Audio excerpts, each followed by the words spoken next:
हमारा प्रश्न और हमारा काम ही है कि उनको कंफ्यूज करना, क्योंकि हम तभी तो उनकी गहराई को हम लोग भांप सकेंगे, उनके मेरिट को हम भांप सकेंगे।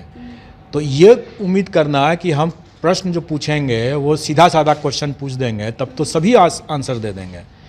तो अब बात ये उठती है कि अगर हम कंफ्यूजिंग क्वेश्चन पूछेंगे ही पूछेंगे तो उनको क्या करना चाहिए।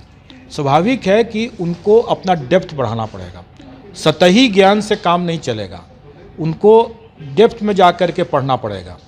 सतही ज्ञान से कभी नहीं चल सकता है। जैसे कुछ बच्चे ऐसे होते हैं जो दरोगा भी दे देते हैं, यूपीएससी भी देते हैं, बीपीएससी भी दे देते हैं, हर एग्ज़ाम देते हैं और फिर सवाल खड़े करते हैं। नहीं, वो स्वाभाविक है कि वो अपने विकल्पों को, अपने ऑप्शंस को मैक्सिमाइज़ करने का कोशिश करते हैं, क्योंकि अगर यहाँ नहीं होगा तो कहीं और होगा, कहीं और होगा। उसमें कोई हर्ज की बात नहीं है। तो हर किसी का अलग होता है, होता ही है, होना ही है, स्टैंडर्ड भी अलग होगा।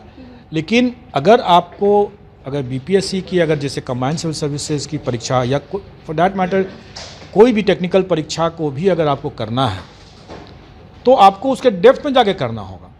ऐसा नहीं कि एकदम क्लियर कट आंसर अगर होगा तो अगर आप आसानी से दे सकते हैं तो और भी लोग दे देंगे। तो जब और भी लोग दे देंगे तो फिर आपका कैसे होगा, और लोगों का भी हो जाएगा।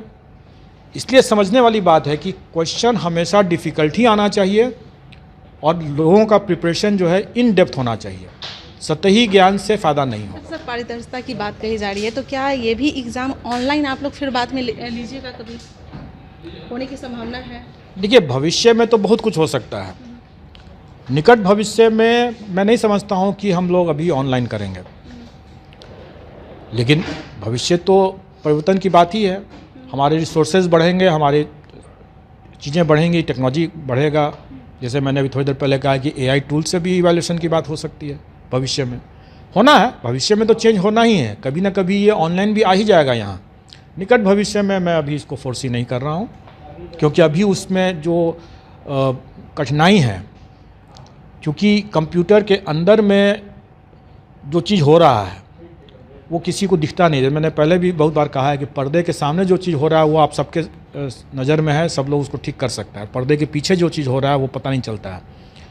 और कंप्यूटर के अंदर में क्या सॉफ्टवेयर है और किस तरह से उसको हैक किया गया है, चाहे सॉफ्टवेयर से या हार्डवेयर से, ये पता करना बहुत मुश्किल है। अभी आप लोगों ने एक पेपर में देखा भी होगा, किसी परीक्षा में किसी पेपर में निकला भी था कि कैसे हार्डवेयर को हैक करके, मैनिपुलेट करके वो किया गया था। तो जब तक हम लोग उस लेवल तक नहीं पहुंच जाते हैं तब तक इस तरह की परीक्षा को हम फुल कॉन्फिडेंस के साथ कह सकें कि ऐसा हम कर ही देंगे, ये अभी थोड़ा हमारे लिए प्रीमैच्योर है। सर तो आदमी भरोसा किस पे करे? ऑफलाइन ऑनलाइन दोनों में तो वही हो रहा है, ऑफलाइन में भी तो लीक हो जा रहा है। देखिए, भरोसा तो आपको इंसान पर ही करना है, क्योंकि जो इंसान जो उसको कर रहा है वही है, वही सबसे महत्वपूर्ण है।